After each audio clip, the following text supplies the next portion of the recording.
And we're rocking and rolling. Boo, come on. Good Yeah, All right, Boo, just move your lips. Just move your lips. All right, everybody, you guys know what it is. It's the one and the only, the American Cholo broadcast live directly from North Hollywood, California. My name is Boo Boo, and I am the American Cholo sidekick. What up, what up? Look at that. Yeah, hey, you're looking great. I'm watched out, but it is what it is, right? People. Yeah, so today we're supposed to have a gentleman, a comedian, a white activist. But today we actually have a white nationalist from the Proud Boys. Please give it up, everybody, to Mr. John Stites. Is it Stites or Stites? I mean, if you're going to be wrong, you may as well just continue to be wrong about I got to give it up for the consistency. The consistency of the bullshit, huh? Damn, motherfucker. They're going to come and get me. Proud Boys, we heard you were part of the January 6th insurrection in Espanol in Univision. Fuck that, man. No name gayer than the Proud Boys. The fuck? Somebody that's like BBC and shit. You're like, did nobody Google that before they came up with that name? Like, y'all don't have the interweb in Iowa? Hey, do people? No, they have to. They have to be very surprised cuando te escuchan hablando español. Sí, claro que sí. Siempre es una sorpresa para ellos. Sí. Porque si te miran y les digo, a un vato que no sabe, le digo, mira, este vato, este gabacho es un Proud Boy. Van a creer que es la verdad. So, gente de DEA, cabrón. Nunca saben eso por qué, pero... Can you guys translate for me? He said that he doesn't like you one bit. Right. He said you got cum on your mustache, man. Like, you like... He's just saying crazy. I'm gonna get fucked up, man. This is definitely gonna be an 18 and older show, right? Made no money, had to buy my own beer, got my ass whooped by a dude named Boo Boo because I didn't fucking like fuck cholos, man. I thought they were cool, dude. Hey, so yeah, hey, this is America, like that one song. This is America. We got the most Chicano guy on YouTube. Boo Boo, we already done the DNA test. Out of every YouTuber on YouTube, he is by far the most Chicano. I am the less Chicano. I'm the Honduran from fucking YouTube, and the Güero speaks the Spanish. So we're all fucked up. We're all fucked up. That's salud. That is America for you, dude. That is America. So yeah, today I got Coors Light, man. Tell me about your Coors Light story, man. I don't drink that piss, man. Come on, man. Fuck that. You and fucking Willie Barcena, man. So how many Coors Light did Willie have in his dressing room when you walked in there? A lot. And then at the end, none. Like that's because it's hilarious, man. Like, I grew up in Indiana, in Indianapolis, but I've been out here for about 10 years, and like so many things, whether it's micheladas, taco trucks, you discover you never go back to your old ways.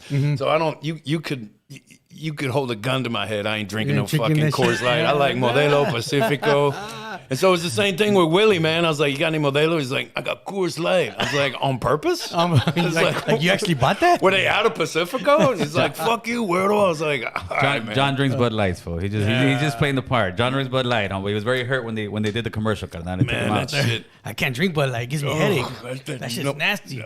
It's nasty, dude. That shit's the worst, man. Yeah. I don't give a fuck. I can't What do you mean? drink It was shit. America's beer. It was America's beer. It was the king of beers, Holmes. It was the king of beers. Budweiser. No, the king of beers. Even that one was hard. But Even that's tough. Everybody drank this shit in the 90s. Yeah, in the 90s, yeah, 80s but it was and tough. 90s, 80s and 90s. That aftertaste was killing. It is. Wasn't the shits, bro. The fucking goddamn, man. Hey, so John, how do you really pronounce your last name? Stites. John Stites, the comedian. But before you were a comedian, you got quite a story, John. So take us back to when little Johnny was a boy. Where did you grow up exactly? I was actually born in Hollywood, about a mile from where I live now. My old man is from Indiana, mom's from Kentucky, but dad wound up in Long Beach after Vietnam. So this poor bastard gets out of Vietnam. He's still a kid. My mom from Kentucky comes out here to meet him. And then the first thing my dad said is, we're going back to Indiana. And my mom took one look at California, and she's like, the fuck we are. It's like, you better get a job, motherfucker. It's like... So he was a cab driver, worked in a pancake house. He had like 6 jobs, went to law school at Loyola at night. Oh, hell yeah. And then I don't remember, we moved out of here when I was like 2. But I grew up in downtown, or east side of Indianapolis, which is basically downtown. So you went out there when you were 2 years old? No, but in between there was also a stop in Miami, and then about 10 years in Washington, D.C. But my freshman year in high school, my parents moved me to Indianapolis. How was Indianapolis compared to California back then? I mean, I don't you know, I don't want to shit on Indiana, Don't but shit on Indiana. I'll tell you this: it's cold, it's flat, and it's white. And I feel like that's as diplomatic as I can be, because that's not open for debate. No, That's just the fucking truth. It's cold, it's flat, and it's white, huh? It is, man. It is. It's like a runway model. Yeah, there you go. like, There you go. and there's no like, right? and the only Mexicans are like Home Depot Mexicans. There's no like real like Mexican Americans. Is there like who are more different? like- Is there a different spectrum of Mexicans that you see? Yeah, there's basically none. That's the fucking. It's just spectrum. the Home There's- Depot one. Yeah, That's just it. like there's no like Mexican Americans. There's no which is a Chicanos. little- There's no boo-boos. No boo-boos, no this Chicanos, which is a Just little straight hardcore easier to Mexicans, huh? Yeah, and they're cool. It's just it's a little more of a cultural gap to bridge. Do they? The speaking between each other. Yeah, Right? yeah, So what yeah, you mean, yeah. The communication's kind of. Do they got like a spring over there, or like good weather, or maybe like You know, man, month this, or two? you know, this the motherfucking truth, man. You don't really realize this shit till you leave the Midwest. And people always, like, all these fucking people always bitching. It's like shitting on California. It's like there's a reason it's expensive. And they're like, well, I'm going to go out to St. Louis. It's cheap. It's like, you know what else is cheap? Spirit Airlines. You get what the fuck you pay for. Yeah, you sure do. That whole Oh, so yeah. that the Midwest is cool for about 6 weeks in the spring and 3 weeks in fall. Yeah. That's it. Other than that, it's Other than that, freezing. it's either freezing or hot as fucking balls, man. And we're complaining about this so-called hurricane hurricane. Hillary, huh? Yeah. That's like a regular Wednesday rain out there. We had a Well, you know, hurricane man. and an earthquake on the Yeah, same, you know what's at the funny, same man? time. We got hit with a hurricane and an a tur- earthquake. I'm like, maybe God does hate the gays, man. Like, man.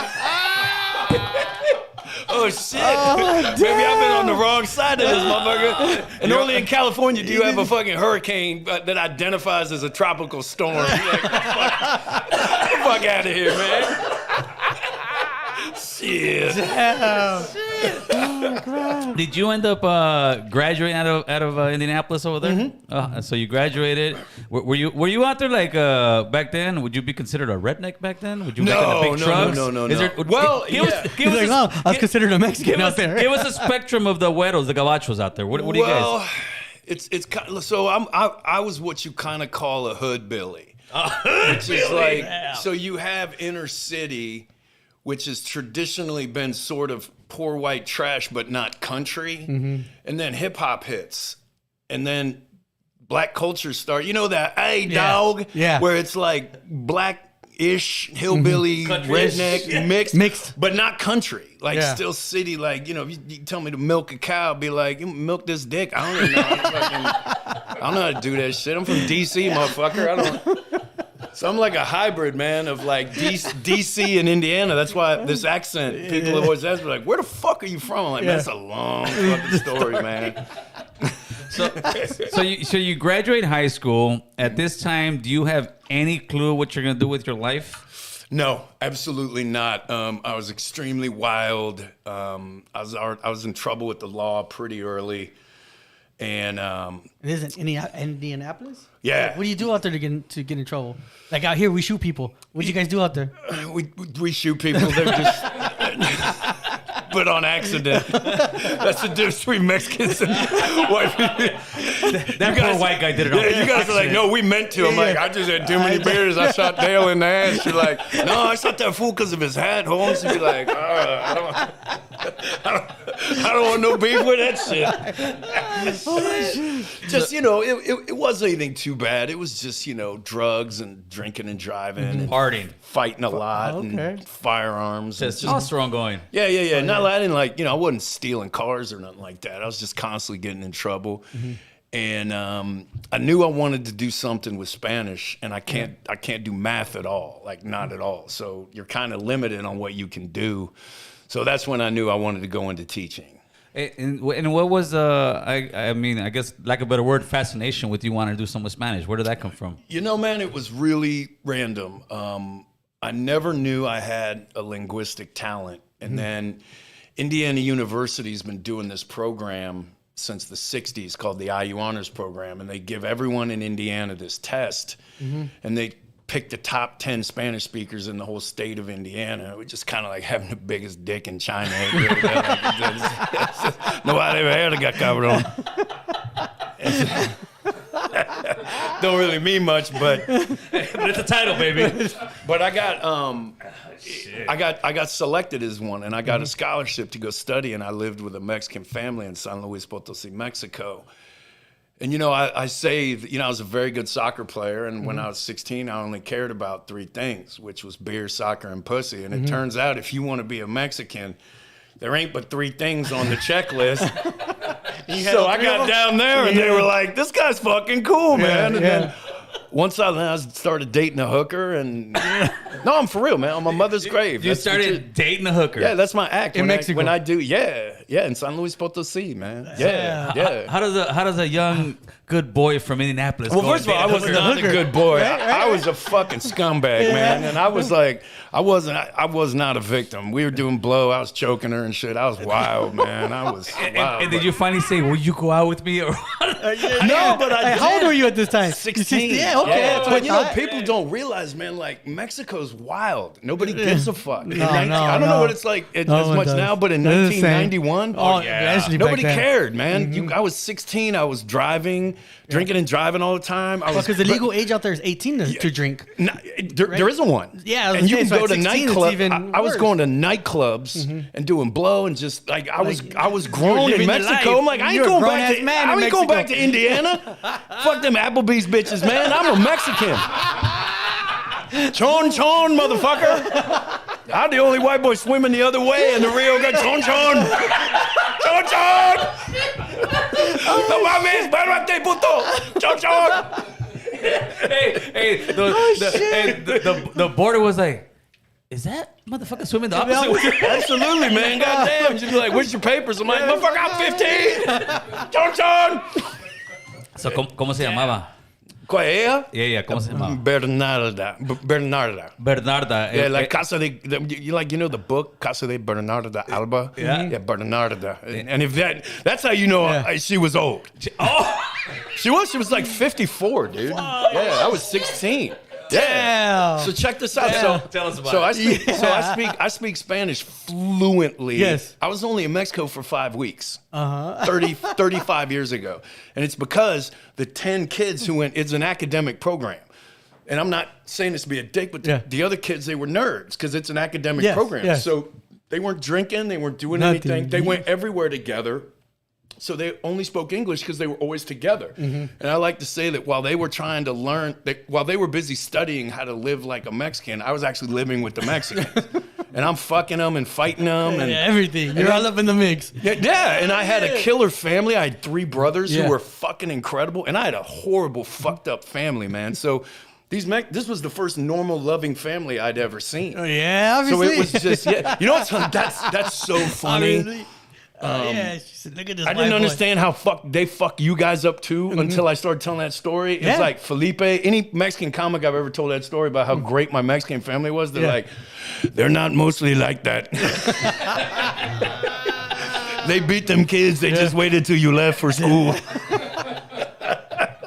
Hey, so when did you and the Mexican hooker end up finally breaking it off? Was it like Titanic and you were leaving back to the States? No, you know, man, I really I mean, how many had- kids she had? I mean, you came an instant dad like that. She had one of her kids was 23, and I used to teach him English, so I would tutor him in English And fuck his mom at night. Yeah, and fuck his mom at night, and he didn't care. He was cool, man. He was like, I mean, I would drive their car around, go pick her up from work. I was 16. You know, you got to remember, man. This was just for a white kid from Indiana. This was this was A whole new world. total mind new world. It is, and then learning another language and being accepted and assimilated. Because you know, Mexicans I would say they're the opposite of the French.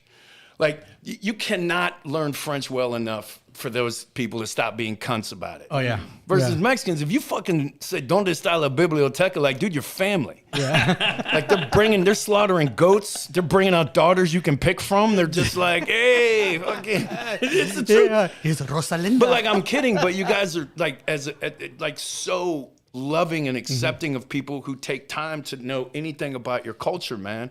And this was back when it was still cool to be American abroad. You know, Nowadays you gotta be careful. at 91, they still liked us, but Well, they don't even like us here now. fuck no. Now I walk around, I travel overseas. People come up to me, I'm like, I'm from LA, man. Don't blame me for shit, dude. So you were only out there for about 5 weeks. 5 weeks, and then you come back to the States. Where do you go? I went to college, and then, I had one more year of high school, and then I went to college, and I got kicked out of college for the same things I was always in trouble for, which was drinking and fist fighting. I was wild. And then after that, that's how I wound up in the Army. Okay, so talk to us about the Army. How old were you when you first went there?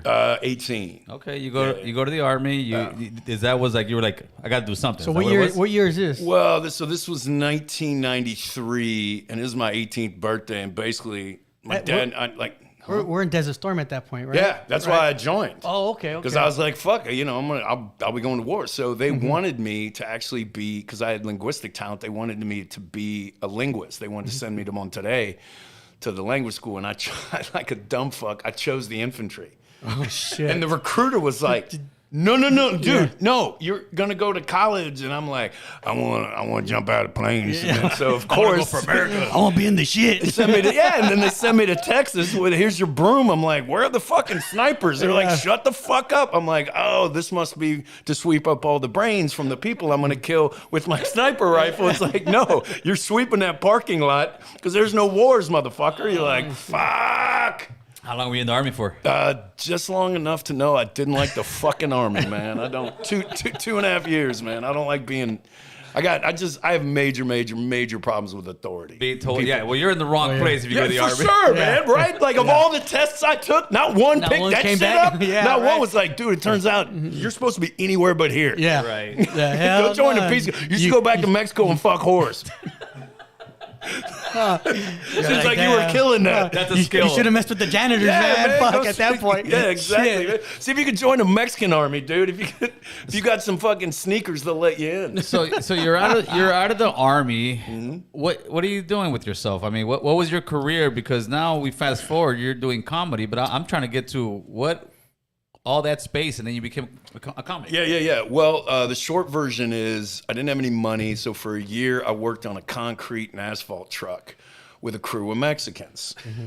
And so being able to speak Spanish, was easy. It made it so enjoyable. Mm-hmm. Everything enjoyable except how much these motherfuckers were working. Oh, yeah. Where it's like me and the black dude were shitty as fuck because we're like, dude, could you slow the fuck down? Fuck, this ain't fucking, Georgia in 1820, dude. Ain't nobody gonna whip us, dude. You don't have to work that hard. Like, fuck, man. Damn. So I'm like, I'm not cut out for this either. And then I went back to college, majored in Spanish, I thought I was gonna be a high school teacher. That lasted about half a semester. I was like, I'm gonna slap one of these little fucks. Yeah. No, I'm not kidding. Yeah, no, It was unbelievable. And that's when I went to grad school, in Spain and became a Spanish professor at Indiana University.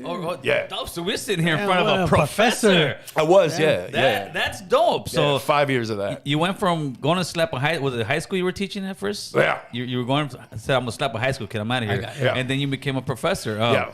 How was that? Like from the beginning, and why'd you end up taking off? It was luck. There was an emergency cancellation. One of the professors had a complication with her pregnancy, and so at the time I was actually working for Eli Lilly, which is a huge pharmaceutical company. I was working in their international business department. I was miserable as fuck because I'd never been put just in a desk in a tiny room before. I'm not cut off of that shit either. And my mentor was like, look, man, do you want to teach one class at night? Because they all knew me from my undergrad. Because I had like a 3.8 GPA in my undergrad, and I was good at what I did. And they were like, you can teach. I said, I don't have a master's. And they said, as long as you start pursuing one, we can give you one class. And I was like, oh, this is great. Well, it turns out the number one skill you need to teach freshmen grammar at a fucking college is being entertaining. Oh, You're just trying to keep motherfuckers awake. Yes. and interesting. So I was really good at lecturing and coming up with creative ideas for the methodology and lesson planning and stuff. And so they came back and they were like, do you want to go full time? So I wound up doing that for about 5 years. So you got a master's in what? MAT, Master's in the Art of Teaching. Oh, shit. In La Universidad de Salamanca. So I talk a lot about that in my act, man, because I had very different experiences with Spain and Mexico. I liked Mexico a lot more than I liked Spain. ¿Qué es la diferencia de México y España? Hay varios, cabrón. Número uno es que, claro, el acento, ese cabrón, hablan como, no estoy seguro si acaba de regresar de la dentista o la cocksucking carnival. Pero hablas como así, cabrón. It's like, dude, a mí me gustan las mujeres, cabrón. México es un poquito más machismo. Right. Y desafortunadamente un poquito de misogyny, misoginia or whatever, pero... Well, that's what they think, but soy hombre, pero a mí no vale verga, cabrón. it's just a culture. It is. It's all it is. It's a culture. It is. And I just... I lived in a dorm in Spain, and it was a program for international students. So we mostly spoke English. And so I break balls a lot. I had a really good time in Spain. But, when you live with a family, you become part of a fucking family. And that's why the tie to Mexico, I don't feel any connection at all to Spain. Not really. I had a good time. I went to school there. It was cool. The women are stunning. The food's fantastic. In fact, ideally, I wish I could take the Mexicans and put them in Spain. Because people are like, you want to live in Mexico? I'm like, no.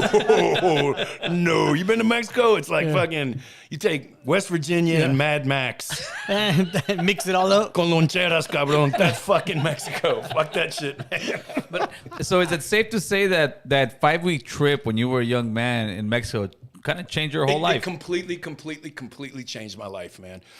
Then I got tired of being poor because you don't make any money teaching, and I was bartending at night still, and I just got married, and I went into sales, and then I was in sales for about 5 years, and then I made a bunch of money because I loved what I did when I taught, but I was poor, and I got tired of being poor. So then I went and I chased the money, and I got the money, but I was miserable because I hated what the fuck I did. Because I worked in the healthcare industry, and it was just boring as fuck, man. So here I'm at 33. I go through a divorce. 2008 crash happens. Right. So the crash happens, lose my job, getting divorced, everything's Lose your just chick, lose your house. everything. Like everything. You're a country song right now. And in like 2 days. Oh, yeah. Yeah. And so I was just like, what the fuck, man? And I'd always had a dream of doing stand-up. I come from a big Irish Catholic family. And, Irish Catholics and Mexicans are very similar, man. A lot of drinking, a lot of joke telling, a lot of ball breaking. I'm for real, man. For real. Yeah. And I know this sounds fucked up, and I've been doing it for 15 years now, only gig, but I was like, I think I could do stand-up. So GoDaddy was new, and they had those commercials where it was like, you buy a website, it's real. So for 99 cents, I bought Operation Comedy, and I was like, my dream was to have an R-rated USO. Okay. And I did that for 3 years. It took off. And then I got, and I don't know, how much time am I talking? You're running. Let's keep go. going. You go. So I'm doing these big theater shows, and I'm brand new to stand up, but I'm organizing them, I'm promoting them, and they're fundraisers. So I'm doing like 2,000 and 3,000 seat theaters across the Midwest, but I still need to learn how to do stand up. And somebody who books is one of the biggest bookers in the whole country. I did a showcase for him in Chicago, and I had one of the first bits I ever written. It's hacky as fuck, man. But I was like a year into comedy, and it was about the if there were a black Snuggie, it would be a giant Crown Royal bag called the Thuggie. It's corny as fuck, man. I would never do it now. Yeah. But it would always get a huge laugh, man. Yeah, and this booker hears that. That's the only joke I had that was worth the fuck, but it's the only one he heard when he was walking through the room. And he'd been looking for a white guy to do black rooms. Okay. Because if you have a black opener, a black middle, and a black headliner around the same age, and they're going to do each other's material. So word gets out like, dude, there's a white boy you can book. He's not going to step on any of your punchlines. He's funny, but not funny enough to be a threat. Yeah. And so for 4 years on the road, I only opened for black headliners. Yeah. And so I'm getting this dual experience of doing Operation Comedy shows, and then on the road actually learning how to do stand-up, because I'm doing 30 minutes 7 times a week for all black crowds. How was that? Yeah, how was it? You walking out there? You walking out there and how'd your stick start? It was, I had I had a joke that I would do where I would walk out and because I figured I got to address the elephant in the room, and I would come out and I'd go, look, I know you guys don't really want to fuck with me right now. And I would get a little laugh and I'd go, but here's the news. I don't really want to fuck with you guys. I too would rather be watching Bruce and having a cold cocktail. But the way this works is I'm telling these jokes because I got to make this $8. And I would get a laugh and I'd go, so we can do this together like high school and all get out of here earlier, or I can give it to you Cosby style. And that would get like a pullback, but then I would go, that means either we fucking or I'm fucking. And that would always get a huge laugh. And the thing with black crowds, man, is if you get them early, they'll roll with you to the whole fucking end, man. So once I wrote like an actual opener that I knew would kill every time, the confidence from that just kept growing. How many times did you actually choke out before you finally got that opener good? You know what's crazy, man? And this goes into why I knew I could do Spanish stand-up, because people would ask me, they'd say, what was it like doing black rooms? I mean, they're some of the easiest rooms. Because when you look like me, the bar is so low. They're not expecting much. So low that if you don't trip on your dick walking out there and ask, do you guys know Antifa? Is that your cousin? Like, if you don't say anything really fucking dumb, like talk about their nail or their hair and shit, you're gonna kill. And they don't really give a fuck about you because they're there for a headliner. You're just sort of a filler. A filler. So it's like, hey, no, we didn't pay anything for him, so he's a freebie. Yeah, it's a freebie. But look, the white boy did his thing. Like, hey, he did okay. Right. And they, I think, would also acknowledge the pressure. They like the fact that you would fearlessly come out and swing dick and tell jokes and take risks and do real material about knowing black people. I think they really appreciate it. So that was for 4 years you did that? 4 years, man. And you obviously must have learned a lot coming. Oh my God, right? Dude. Yeah, man. It was, and keep in mind, I mean, I'm working with big names and I'm doing so there's one guy who books the middle acts for the Improvs and all the Funny Bones. And those are clubs where you can actually make money. Like, they take care of their openers. They pay them well. They give you steak and all your drinks. And these black comics were incredibly kind, and they would let me sell merch after the show, even though I wasn't the headliner. Yes. Because these guys, they'll do a comedy club when they're trying out new material, and they're not going to sell stuff afterwards because it's beneath them. But not only would they allow me to sell stuff, some of them would help promo my stuff on stage, during their set, hey, buy. And in the black community, there's the whole thing with hustling CDs out of the back of the trunk. So they understood and they would, support me. And I'll never forget, I had a shirt that said, control the population, go fuck yourself. Which is a very white, black people don't say go fuck yourself. That's a pretty white thing to say. And the number of times in the line, there'd be somebody and they'd get up, they'd give me, black dude or chick or whatever, they'd give me $20 and I'd go to give them a shirt and they'd be like, nah, man, that's cool. I'm good. I'm just hooking you just up, to help man. you get some gas money to Cleveland, motherfucker. Keep doing your thing, white boy, but I ain't wearing that shit. Hey, but that's dope. You got that love. You've experienced a lot of what America is, man. Oh, for sure, man, for sure. And it was an incredible learning experience, but it gave me a tremendous amount of confidence when I switched over to the Spanish thing. Now, how long, for, let's say, comedians that are just coming up, how long are you going to be doing that before you start actually making some money? Things have changed now. And I run 2 shows. I run 2 Latino stand-up shows. I run Thursdays at the Hollywood Laugh Factory with Paul Rodriguez, and then I started my own show. Funny show, thank you. And I started my own show at the Ice House with Be Real from Cypress Hill. It's a weed-themed Latino Mota show. Tuesday. Mota Martes. Oh, Mota Martes. Yeah. And so in Pasadena, right? Yeah. Okay. And so now there's this generation of Latino comics who've cracked the code on social media. Nice. There's Concrete is one. Oh, yeah. Ken Flores, monster fucking comic. Jay Valentino. Okay. And they're selling out. And they're man. selling I'm loving out. it. I'm They're loving loving it. Renee Vaca is selling out. I mean, all over the country. He just sold out 3 fucking shows in Chicago. Young kid. That's dope. Yeah. Fearless. That's dope. So the game has changed, man. And so what, like I've always been a big fan of, fuck dues, pay yourself. Yeah. So a lot of these kids have figured out, like, this is my Live Nation. This is my old network. Yes. This is, I don't need anybody for this shit. I'll sell out my own fucking shit. Fuck y'all, man. Is that what you think it is? Because, I mean, we've always had a lot of, Latino comics and funny of them, but it seems like they could never really break through. The only one I could really think of that broke through before anybody was really, of course, George Lopez. And you had Mencia. Then Mencia got bashed with Rogan. Then he went down. And then after that, you really weren't seeing that many Latino comics like headlining some big stuff. I mean, you had like HBO Latino, but you had nothing in HBO. Right. What do you think that was? Well, I think one of the biggest problems with white people and the way they look at Latinos is they really don't understand that, Mexico is a deeply conservative country.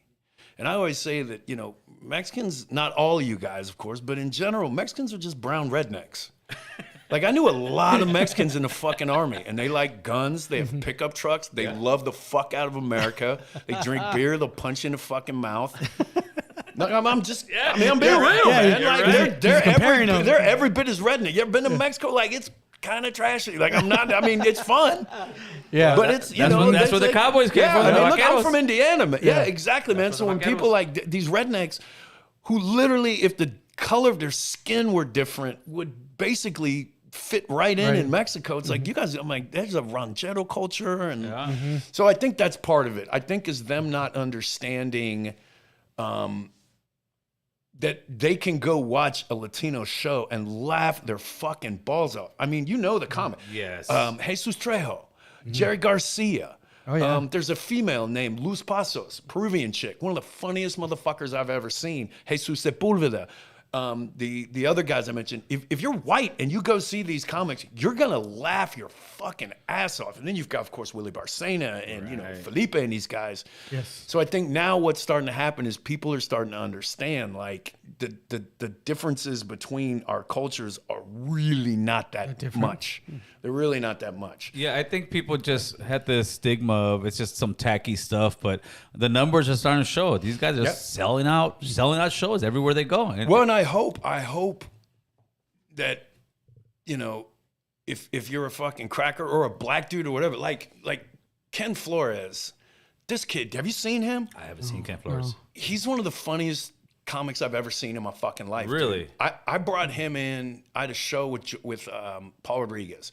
So it was stacked. I don't remember who was on the lineup, but it was like me, Jerry Garcia, like killers. And then Paul comes in and does 45 minutes at the end. Paul kills it. And just face fucks the whole crowd. And this kid named Ken, he'd been sitting there politely, hadn't high-sided no one, wasn't Hollywood and nothing. And I don't remember who recommended it, but there's like, hey man, why don't you put him up at the end? No, that's a shitty place to put a comic because the crowd's all done. It's better to not put him up there. So I went over just out of respect. I said, hey man, I'm happy to give you a spot, but I didn't know anything about this kid's background. Yeah. He went up and lit this motherfucker. Dude, it was like he CPR'd him back from the dead so he could kill him all over again. In 10 minutes. In 10 minutes. I got goosebumps. Yeah. He fucking murdered as hard as I'm like, no exaggeration, as hard as you can imagine someone killing. Ken in Flores. 10 minutes. Ken fucking Flores. Where's he from? He's from Chicago, Mexican dude. And then so I had him out for Montemartes. I go, dude, you got to come out. I got this other show I'm starting. He's a super nice kid. He comes out and then I got to watch him do 20. And he murdered twice as hard. I'm like, how long you been out here? He's like, 2 months. Ow. And he's out here. He's been in LA for 2 months and people already don't want to follow the kid. And then there's a guy named, the other guy, Renee Vaca, who is fearless. He's fucking fearless. So there's people who just watch somebody kill as hard as Ken and go, I don't want to follow that. Yeah. Renee's another young kid. I figured he would have been a little bit nervous. He didn't give a fuck, man. He got a drink. I'm like, you sure you want to go on? He was just like, but he wasn't rude. He just didn't high side, just quiet confidence, and he just went up and just fucking murdered, man. So that's the game, huh? Sometimes you're just on there. It's almost like you just got these 2 fights out the way. Like, you can't beat that fight. Well, but, and again, I'm not pointing any, but the problem is, as with anything in life, and we're a little bit older, we know this, when you skip a lot of steps, Right. you miss out on a lot of the mistakes and the fuck ups in the way. So what is interesting, what remains to be seen is the longevity going to be there? Because part of what makes comics, like, you've met a lot of comics, we're very mellow, humble people, because comedy kicks your fucking face in when you start. I mean, it's brutally humbling to bomb, which everyone does in the beginning. Of course. So it will be interesting. I got sidetracked, but I think another thing is, I gotta tell you, the only thing I don't like about Mexican culture, y'all got the worst TV I've ever seen in my life. What do you mean? Oh my God, Have dude. you seen the news? This motherfucker, dude, I would rather shave my head with a fucking cheese grater than watch. Oh shit! It's horrible, man. And not so much now, but especially back in the day. I mean, that's why The Simpsons had the guy in the bee costume. It was just a clown on how bad. Yeah. Now, clearly, I'm not talking about Mexican American. I'm talking about Mexico. Yeah. So a lot of those older guys came up watching Luis de Alba and all that, character based, which it's just not my thing. So now you've got these guys, like I just mentioned, all those names, and even the Jesus, these guys grew up watching the same stand-up we all did. They grew up watching American stand-up, and you watch them, they're going to fucking murder. So how did you get into, I see all the Spanish, you stopped doing the comedy after 4 years with the brothers, and then where did you go with your comedy career there? I had to do that because in the Midwest, you can make a good living doing that, because you've got something like 45 clubs. Just in Indianapolis, you've got, Chicago, there's 5 in Illinois, there's 5 in Ohio. Like, you can make a living. But I knew I wanted to come out here and try something bigger, particularly with Operation Comedy. And I'd been working with some big names on my Operation Comedy shows, and I'd been telling them, I'm like, this was 7 years ago. I was like, we should try the Spanish thing. And they just were looking at me, and it wasn't computing. And so nobody was taking me seriously. And on a bet, I went and I auditioned for Tengo Talento, Mucho Talento. It's online. You can see it. And I made it to the fucking finals as a white boy doing stand-up. And I'll never forget, I auditioned. I was the very last guy, because they were just like, they weren't seeing it. And I wasn't sure what the fuck I was doing. I didn't really have an act then. I had basically like if you watch, I got 5 minutes of like fairly lowest common denominator, knock jokes. I mean, like, one of them, was like, hace muchos años era maestro de español y de hecho no quiero presumirles, pero gané un premio por ser el mejor maestro de español. Desafortunadamente el estado fue Indiana y no existía ni ningún mexicano para corregirme, cabrón.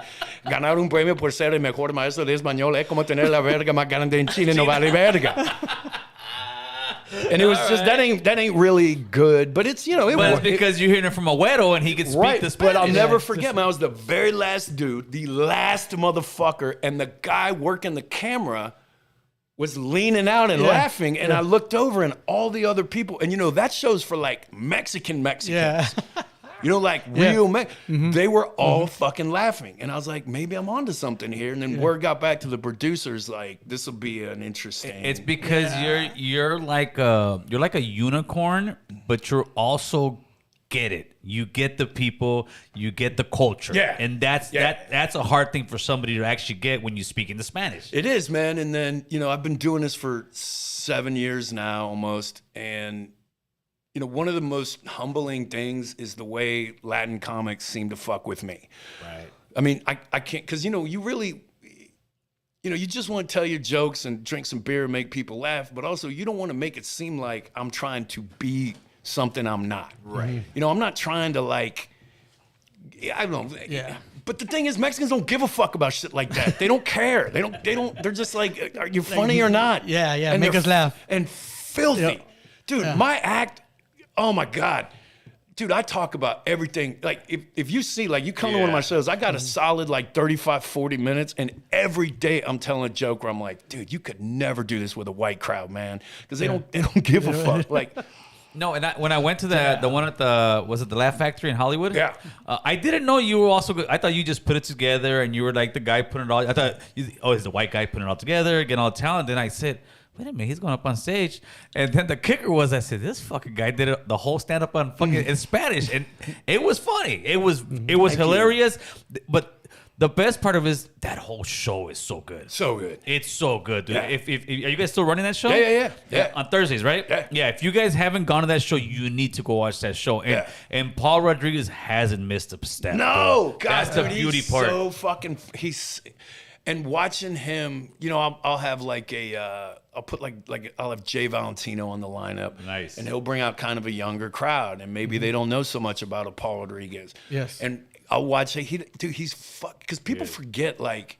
Who he was. Like Bill Burr's a friend of mine. He's been doing stand-up for 30 years. That's a long time. Yes. Paul Rodriguez has been doing stand-up for 50 fucking years, and there's nothing that even remotely, you know, throws that guy off. It's like, hey man, we got a younger crowd tonight, and who's be like, he literally just woke up. Motherfucker got like pillow marks. Still, 'cause he's 70, man. He'll just walk out on stage like. And he's very accessible. You want to go take pictures with him? Yeah. He'll be there to take He'll some be like, pictures you want with anything to drink? He's like, give me a fucking coffee, dude. And, it's like, and it takes him a minute or two to wake up, and then when he does, you know, it's like, you know, he's a fucking 1952 Electra. It takes a second. Boom, boom, boom, boom, boom, boom, boom, boom, boom. When you get that, when it fires up, man, it's great to watch. So how long man. you guys been running the one in the Laugh Factory now in Hollywood? Going on almost a year now. Nice, man. Yeah, that was very dope. My brother-in-law, sister-in-law said, hey, we got to go back. Yeah, we definitely got to make it back. But now I also want to go try out the Mota Martes. Yeah, that one's a lot of fun too, man. And you know, how did that come about?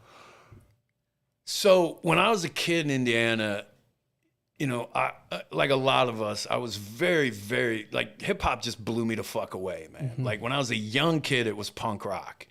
And I was a punk kid. But then when hip-hop hit, you know, fucking straight out of Compton. What hip-hop was out there? Like, well, it did groups. I mean, same thing out here. Yeah, or? absolutely. Because Indianapolis is, you know, it's like the 11th largest city in the country. I mean, it's a big ass city, and there's plenty of hood. So like when I'm out and somebody be like, "This is John from Indianapolis," this is John from Indiana. I'm like, Indianapolis, motherfucker. Like where the Colts play.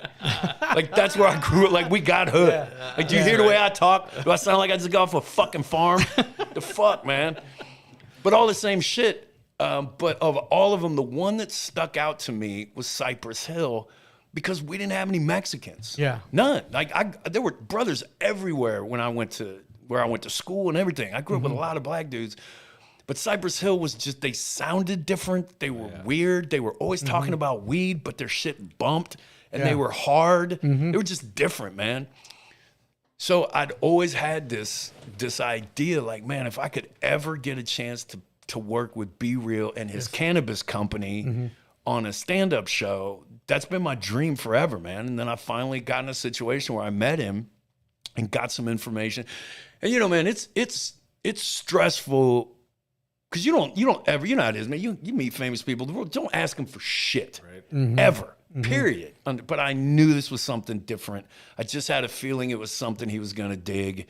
It wasn't gonna cost him nothing, and he's got fire fucking grass, man. And I've been, I'm an edibles guy, but you know, I take weed at night. Yeah, edibles helps me mellow out, man, because I'm a very high strung dude. And I pitched him, and he could not have been any more generous and just an awesome guy. And he got it, and he was like, "Let's fucking do it, man." He put his name by, like, just a really great fucking dude. And then next thing you know, you got a fucking promo reel from fucking Be Real. I'm gonna tell you something, man. I'm like, and this isn't. We've all met. You meet famous people out in LA. This isn't like I'm not name dropping anybody. But smoking a fucking blunt with Cypress Hill. Of all the shit I've done, dude, I remember it was the thing where you're just like, this is fucking bonkers, man. Right. You've been listening to this since you were a kid. Yeah, man. Or just like. It just that's he's just that dude, man. Right, and, exactly. So having that relationship and that partnership, and that show's been going on for about a month now. And where's that show at? Every Tuesday at the Ice House at the 8 Ice o'clock. House, huh? In Pasadena, right? Yeah. Okay. We got to make that go. one. Yeah, we got to hit it. So what do you guys got on the lineup? What's today? Are you guys doing it today? Tomorrow. Oh my Tomorrow. God, dude! I'm hoping you'll play. Dude, check out this lineup. Check out this lineup. Check out this lineup. Fucking Ken Flores, Ken Flores is gonna be there. Jerry Garcia. Jesus Sepulveda. I don't know. Do you know who Jesus Trejo is? No. Another fucking murderer. And Jay Valentino. Oh, Jay, man. And Momo Rodriguez. And one more over there. Momo's on there. As long from Lopez. As long as you weren't gonna say Martin Moreno, he's coming here tomorrow. Is he coming here? Yeah. Man, you tell that. Look, the first motherfucker who agreed to do the Spanish shit. You know, one of the things that's fascinating is the actual phonetics and the concrete grammar and structure and all that's fascinating. But what really fascinates me is culture, socioeconomics, politics, you know, all that types of shit. So a lot of the fucking Latino comics out here didn't do stand-up in Spanish. Almost none of them did. And a lot of them didn't want to because they were telling me, they're like, dude, it's probably good that a white dude's trying to start this movement because you ain't gonna get judged like us. Yeah, Oh, exactly. man, yes. He goes, they judge, our people judge us. And he's like, we've worked, not naming one person or other, but the general feel was like, bro, I've fucking clawed through a mile of broken glass just to get here in English. I ain't trying to go fucking back and open mic in Spanish. But I was kind of telling him, I'm like, dude, it's the same. It ain't Google Translate. It's not that simple. And the first dude who did it fearlessly was Martin Moreno. He was the first guy who didn't blink an eye and was just like, I'll fucking do that shit. Right, and he had like 40 minutes. Dude, he had this joke about the fucking. I've got it somewhere, and it's about going to the proctologist, and it's a story in Spanish, and it murders. And it was just cool as shit to watch, man. Then you were watching the more of these comics who were kind of nervous about it. Yeah. They would dip a toe in that pool and just be like, oh, it's the fucking same. Yeah. Yeah, but they were telling you the dirty dark secret of us, man, of the hate that we put towards one another. Like that's why they don't want to do the jokes sometimes. Yeah, I mean, And you have to see it from stepping back. I got to be honest, I don't. And here's why. There's a kid named I'm not insulting him. He's a grown man. You're just an old man. Yeah, I'm just old as fuck. He's a Chilean kid named Fabrizio Capana. He's really funny, and he's huge in South America. Like he does theaters and arenas and shit. He's a big deal. But you know, I'd one of Felipe's crowds one night, which is a little more, you know, like you guys, just a little more rough and tumble and ready for some shit, and not fighting wise, but you know what I mean, right? The type of comedy you guys expect is a little more fucking hardcore. And that ain't really Fabrizio, man. And he's Chilean, and it's just different. I was like, well, you know what? Let's see. And he fucking killed because funny is funny. Funny is funny. Yep. Francisco Ramos, do you know who he is? No. You should. Venezuelan dude. Been here, but I've been here for like 10, 15. Been doing stand-up here for 10 or 15 years. Killer. And so I wasn't noticing it, but also at the same time, you also got to be careful. You as a white dude start lecturing Latinos about other Latinos. It's like, actually, you guys are doing it wrong. I haven't found much racism from you guys against because that's you don't buy tortillas. because you ain't exactly, motherfucker. It's because you like the fucking like you just jumped off the Lucky Charms box. Plus, we never talked to you for more than 10 minutes, so we never get a chance to really dislike you, motherfucker. Yeah, right. You're the unicorn. They're all gonna love you. Yeah. We're just another brown face they can hate on. Yeah, but it's it's definitely something real. But it's a fascinating thing to watch, man. And doing stand up in another language is a total mind fuck. Who are the guys that you were watching as a kid? Because I mean, when I was a kid, I was watching like Eddie Murphy Raw and stuff like that. So who were the guys that you kind of? Eddie Murphy was. I really wasn't into stand up. Eddie Murphy, of course. And then, there was that moment where Andrew Dice Clay, you had Dice and you had Sam Kinison together. And as a kid, it's just like, just crazy fucking shit. crazy. But it was really Eddie Murphy. And then when I got to the Army, I met some older black dudes who introduced me to Richard Pryor. Oh, the GOAT. And that was a wrap. It, huh? I was just like, holy fuck. I didn't, I was 19 before I heard Richard Pryor. But the minute I did, I was just like, holy fuck. And I was just enthralled by that guy. And then the next guy who really, really blew me away was Bill Burr in 2008, because I'd never seen a white dude do black material without, there was like back in the day, if you wanted to do black jokes as a white guy, you had to be like, oh, I'm fucking dumb. I got a small dick. I can't dance. You could never say anything that was hard hitting. Like, hey, I actually grew up around you motherfuckers. And Bill's first hour in 2008, if you go back and watch it, dude, that guy's jokes. His jokes about black folks were fucking mind blowing. And then now more and more, I mean, you know, those are really the guys I like. There's guys around here that maybe aren't the biggest names, who I love, but who do you see like becoming real nationally known here? Like maybe, you know, doing some big shows that people will know eventually. Latino comics that you can say you look out for these guys. Ken Flores. Ken Flores is the one you were saying, right? Not even a fucking question. Really? Not even a question. Like you got to see this dude, man. It's something like. And he's gonna be out there tomorrow at the Ice House. Yeah, there it is. And he's fucking It's like if you took, like he looked like if like Genghis Khan was from Downey. He's a big old motherfucker, man. No, I'm for real, man. Like I've had people like other bookers have asked me, like, is he Hawaiian? I'm like, his last name's Flores, dude. He's Mexican. Yeah. But he's got like sort of a Biggie Smalls feel, just like kind of. What's his comedy? What's his shtick? Oh. Man, I don't even want to do an injustice to trying to explain it. All I know is he's probably, because I'm a booker too. I book acts, man. I see him all the time. And like a lot of comics, I'm kind of a cunt about what I like and what I don't. I'll be the first one to admit it. But this guy had me doubled the fuck over. And it's, I don't even really know how to explain it. You just know when you're watching something magical. Good, And for him to be like, I've been out here for 2 months, I was like, what the fuck? Is LA like one of the biggest cities you could make it in comedy to make it, or which is like the biggest like city or state that all right, you hit this place, you're done. Once again, things are changing because of the internet and social media comics. But what they've always said is New York is where you go to become a stand-up, and LA is where you go to be an actor. So I personally think, and I don't know, it may have changed recently, but I think you're going to see much, much, much better quality stand-up in New York because people only go out there to do stand-up. And there's a million places to do it. There's a million bars that are as good as any comedy club anywhere. In LA, there's basically like 5 places to do stand-up. That's it. So what you get is you get a lot of shitty comedy because you get actors. I think they're comics. And or just think like, And guess what? And one of my favorite things is to be at the Comedy Store and watch some internet dude get up and be like, because he's a big deal in his own little world. And it's like, and they'll put him between like 3 just like actual real comedians. And that motherfucker will get up and we're in the back watching. We're like, all right, he's going to get 2 minutes is about what your fame will buy you before people boo you off the stage. Or just, they're a savvy crowd and they know it's like, and so you do your little fucking do and people are just like, so did you write? Do you have any actual jokes? Yeah. Or you just do skits on TikTok?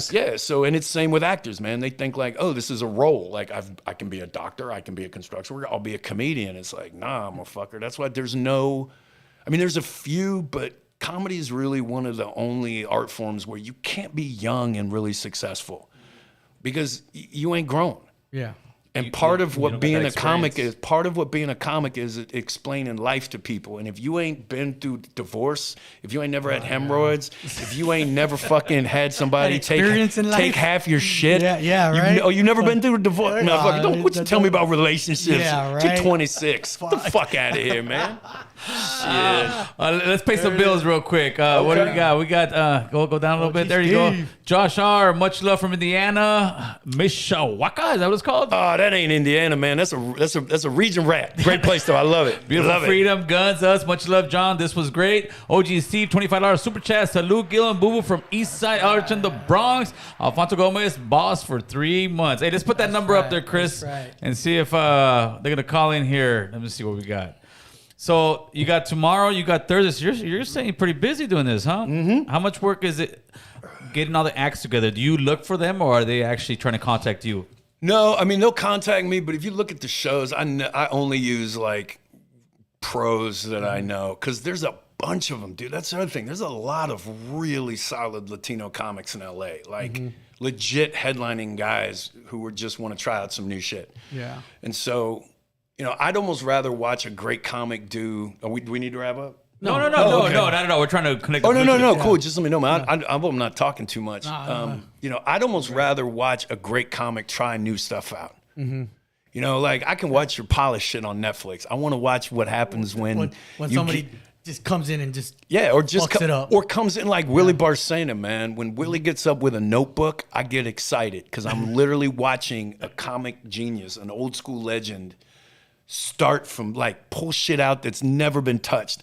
And most of it bombs, and he doesn't give a fuck. He said, dude, this funny as fuck, man. He came out and he had his notebook. This is how old school this dude is. Yeah. He comes out and he goes, walks out and he goes, how many of you motherfuckers got free tickets?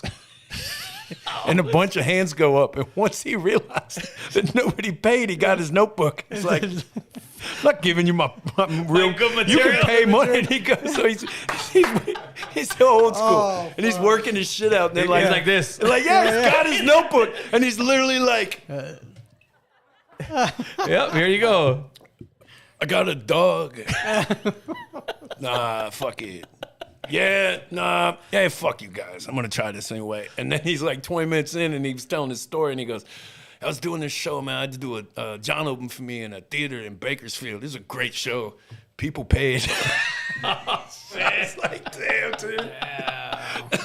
So he goes over there and tries his new material. Well, yeah, but he's right. You know. Well, and people like it, man. People like to watch. They want to know how the sausage is made. Like, how does this process work? How does this?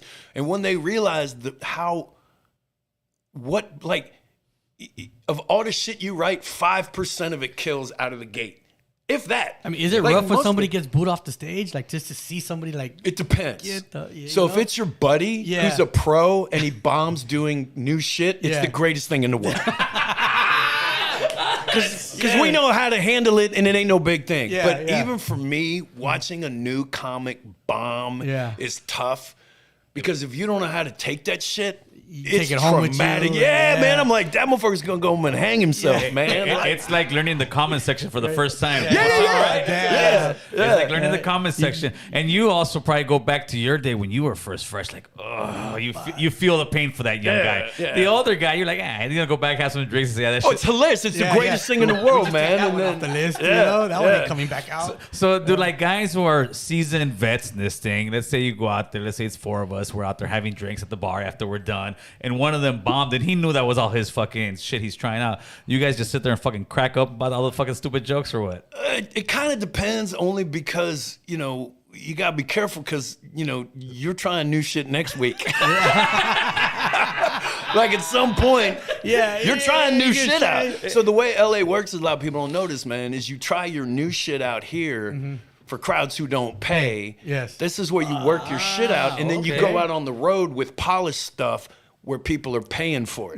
So when you watch like the Willies and these bigger names, the reason they're working for $20 on a Wednesday, it ain't for the money and it ain't because they love it so much. It's because real pros, like a guy like Willie, I opened for him in Bellflower, man.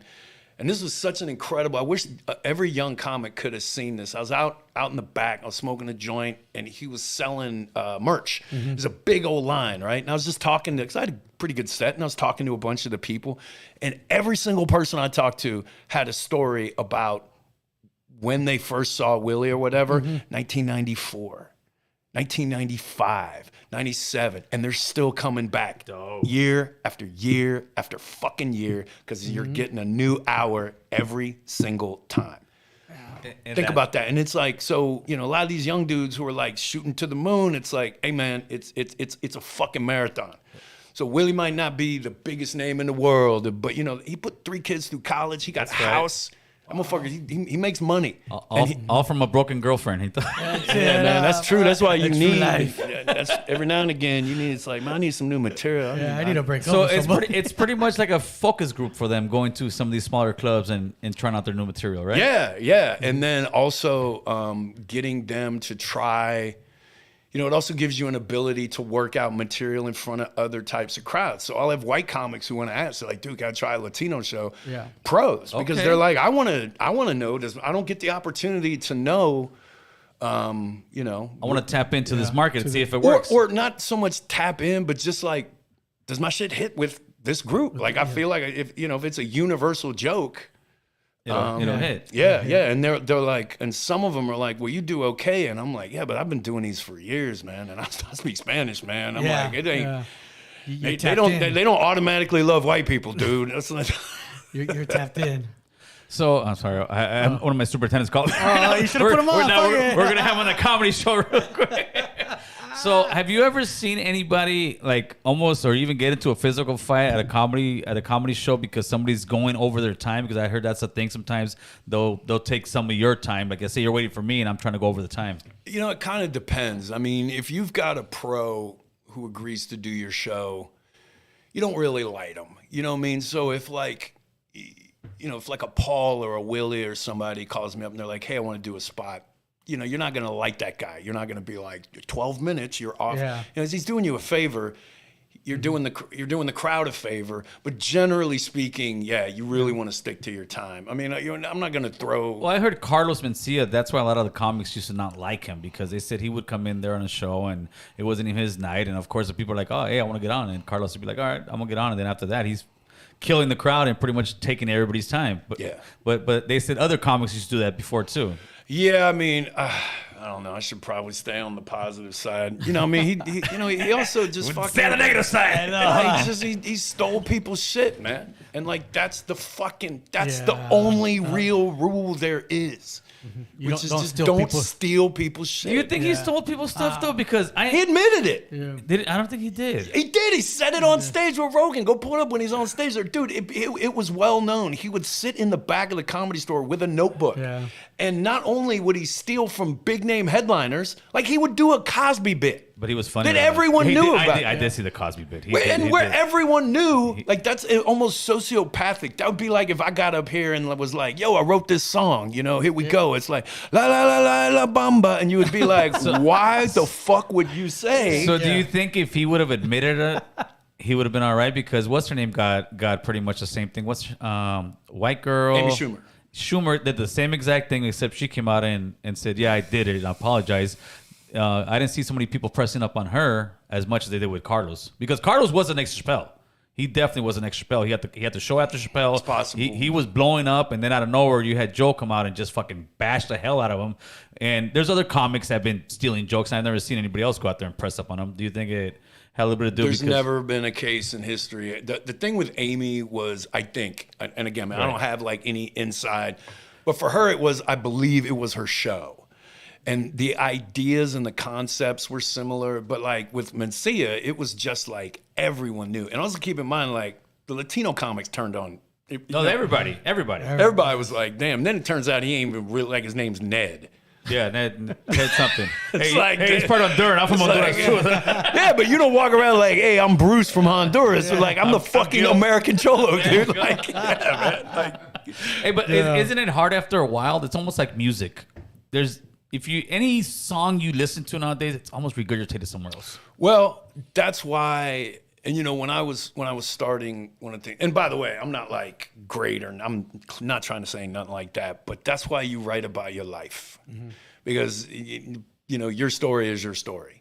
And what you also do is if you get an idea that you know sounds derivative, if you get an idea where you're like, there's no fucking way somebody hasn't done this. You call your buddies and you send a text and you're like, have you heard this before?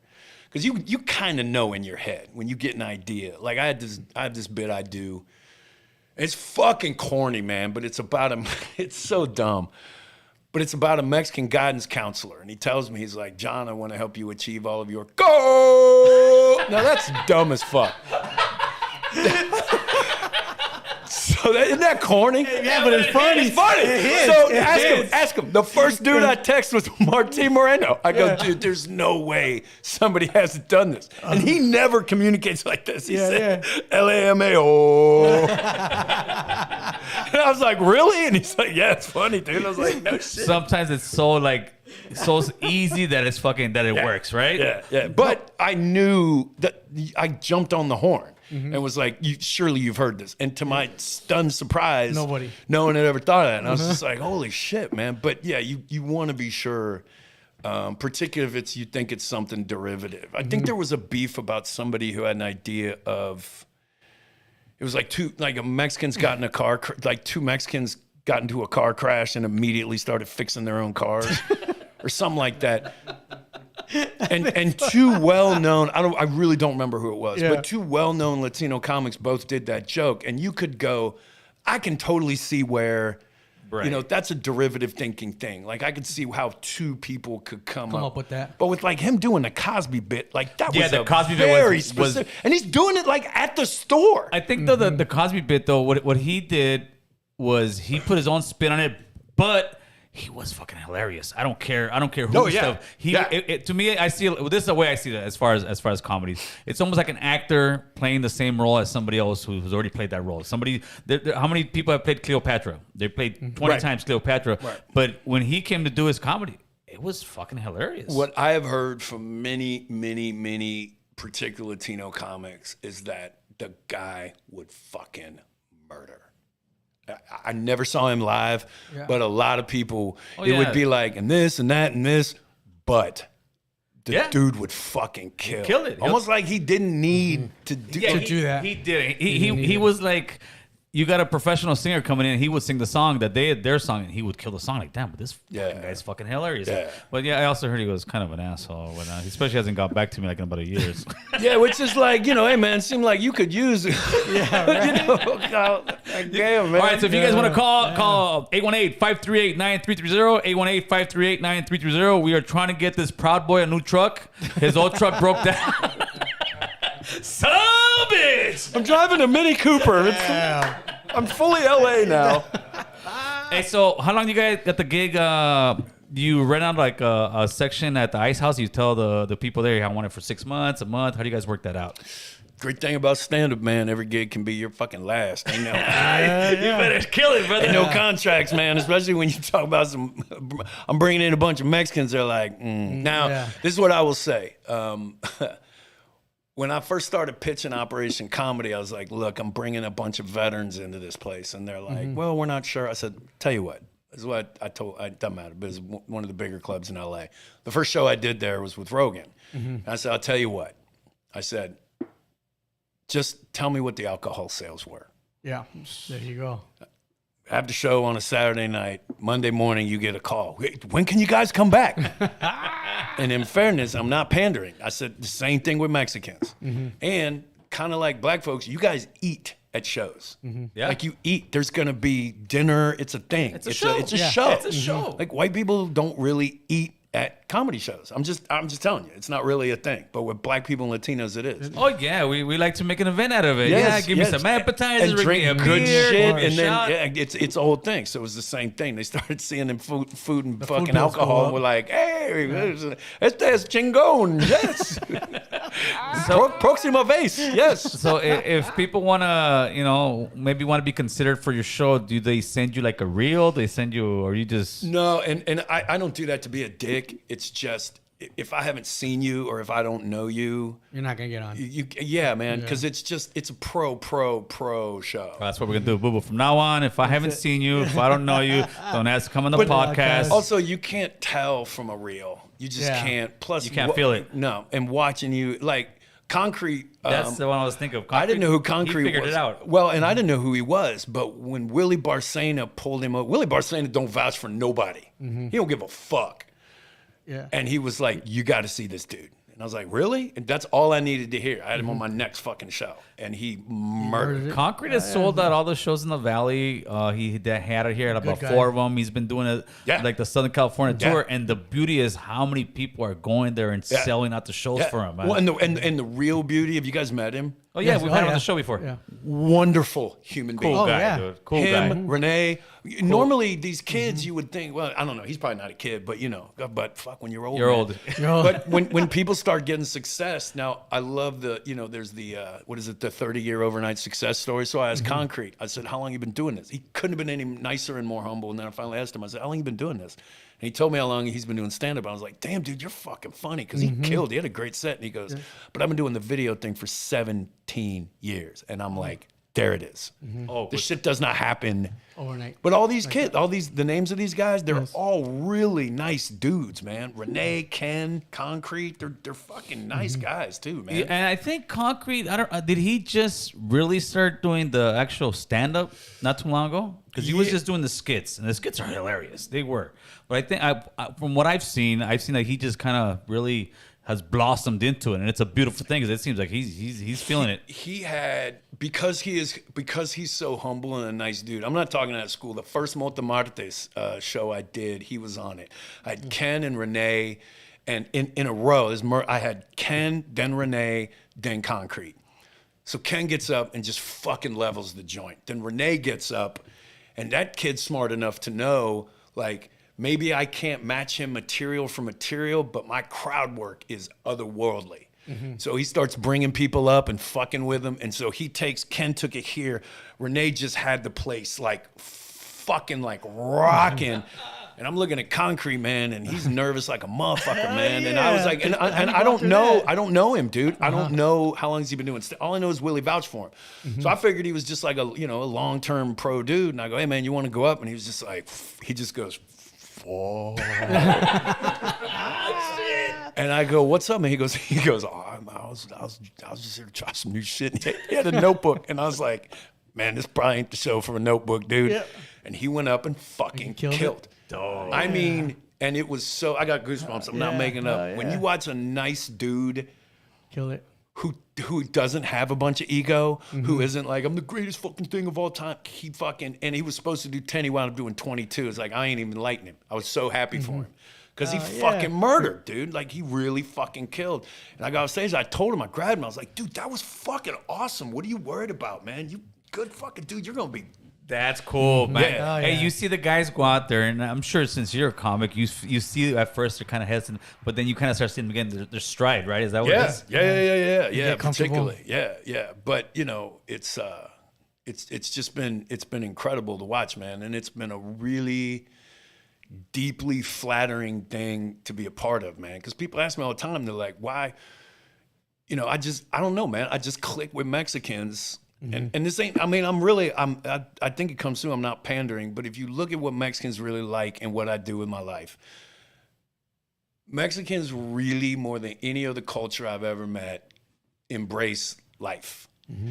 And then you get down there and you start learning about how much they embrace death and the way they treat death. Yes. And you're like, well, that's fucking cool. And all they wanted, basically what I see is they're always laughing, they're always drinking, and they're always down for a dirty joke. Which I mean, like is that not simple? Yeah, it really is, man. Well, I want you to tell everybody. No, you know what? Give me a promo, man. Look at the camera and say, you better watch American Cholo, the podcast, or something in Spanish, man. I need it. Oh man, you don't want me doing No, any of your promos, man. They'll be I like, do. they'll fucking. Miren mi, what are you gonna say? Miren mi entrevista en el canal de American Cholo. Me llamo John Stites y soy el güero mexicano. Mi acento es tan feo.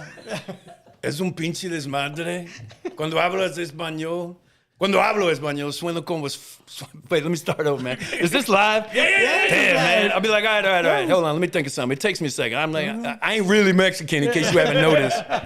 My gears jam a little bit. Hey, he's really from Sinaloa. He speaks perfect Spanish with no accent. Totally, man. Totally. They just sent me up here. I got a Coke deal yesterday. That's why they sent me up. And he ain't talking about Pepsi either.